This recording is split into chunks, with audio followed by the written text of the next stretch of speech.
Can you imagine being sick for 10 years, knowing that something is wrong, that you're having symptoms, that there is something not right with your body, but nobody knows what it is and nobody tells you what they can do about it? That's endometriosis.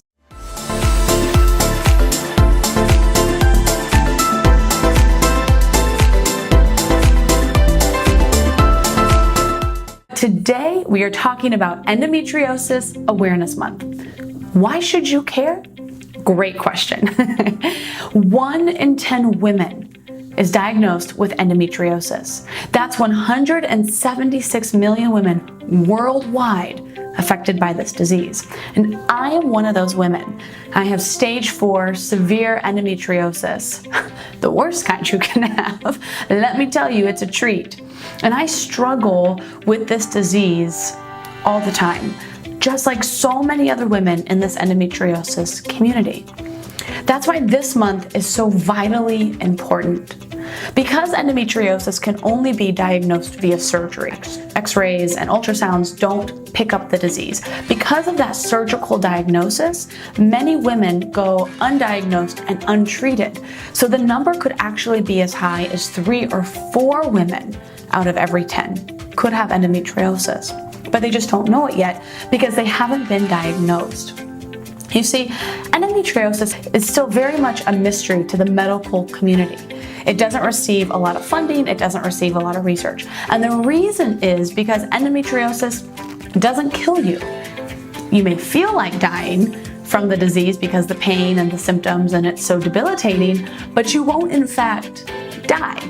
So the medical community hasn't rushed to take care of it, to find a cure, to figure out why it's caused, right? And so many women are left with symptoms every month that they're not sure if it's normal to feel this way. Is this pain normal? Is this bleeding normal? Are all these other side effects and symptoms normal? They don't know because endometriosis hasn't gotten a lot of attention. That's why this month is so vitally important. It gives us an opportunity to find communities of women to talk about the disease, to increase our knowledge, and to bring awareness for those who are suffering and who have not yet been diagnosed but are also suffering. So, if you are a woman who has not been diagnosed with endometriosis yet, and you are having some funny symptoms, some weird pain, you're not sure if it's normal, my advice to you is twofold. Number 1, start tracking your symptoms. It's called a symptom tracker. Write it down, detailed what's happening, when it's happening, what it feels like. That way you can take notes and data to your physician to have a conversation. And also start researching endometriosis, find some communities of women and see if women who have been diagnosed with the disease, if their symptoms mimic yours, right? We don't want to have 10 years past before you get diagnosed. That's the average amount of time it takes to get diagnosed with this disease. 10 years. Can you imagine being sick for 10 years, knowing that something is wrong, that you're having symptoms, that there is something not right with your body, but nobody knows what it is and nobody tells you what they can do about it? That's endometriosis. We want to shorten that diagnosis time. So start writing down your symptoms, start talking to your healthcare practitioners, start finding communities of women. If you are like me and you have endometriosis, there are so many tribes and communities, Facebook groups, there are resources. I'm going to link my favorite below, my favorite endometriosis resources for you. There are so many out there. Start reading, investigating, learning what works for your body.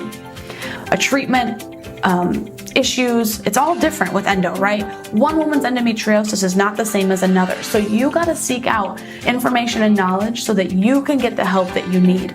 Don't be shy about that. There are so many communities of women just like me with endometriosis that are waiting with arms open to talk with you. And if you're a guy and you are watching this, trying to figure out what the heck this disease is, kudos to you. I always say that our male partners and spouses, boyfriends, husbands, our counterparts, you guys are instrumental to helping us with this disease. It affects us so vividly, so much, but it also affects you and your day-to-day life. So if you have a girlfriend, a wife, a sister, a friend who you think could be suffering, learn about this, perhaps provide some resources, and be open to talking with her because she's going to need you in her time of pain and frustration and symptoms, and you got to be compassionate passionate and ready. So kudos to you guys, and kudos to you women for learning, for bringing the knowledge. Keep talking, keep communicating, and let's keep bringing awareness to endometriosis. Send any questions you have to the email below. And until next time, live, laugh, lube.